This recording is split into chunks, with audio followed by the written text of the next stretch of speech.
حضرت حذیفہ رضی اللہ تعالیٰ عنہ وہ روایت کو نقل فرماتے ہیں کہ آقا علیہ السلام نے سورہ بقرہ، سورہ آل عمران اور سورہ نساء کی ایک ہی رکعت میں تلاوت فرمائی،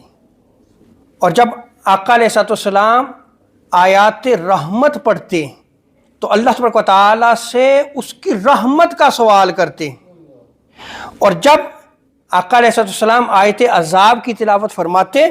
تو اللہ تبارک و تعالیٰ سے اس کے عذاب سے پناہ مانگتے۔ تو دوسرا ادب کیا ہے کہ جب آپ قرآن مجید کی تلاوت کریں تو جب آیات رحمت آئیں تو آپ اللہ تبارک و تعالیٰ سے اس کی رحمت طلب کریں، اور جب آیات عذاب آئیں تو پھر اللہ تبارک و تعالیٰ سے اس کے عذاب سے پناہ مانگے، باری تعالیٰ تو اپنے عذاب سے محفوظ فرما۔ اب ظاہری بات ہے کہ قرآن مجید کی جو آیات رحمت ہیں یا آیات عذاب ہیں، یہ اسی وقت جو ہے وہ ہمیں سمجھ آئے گا جب ہم قرآن کا فہم اور ادراک رکھیں گے، اس کو سمجھیں گے۔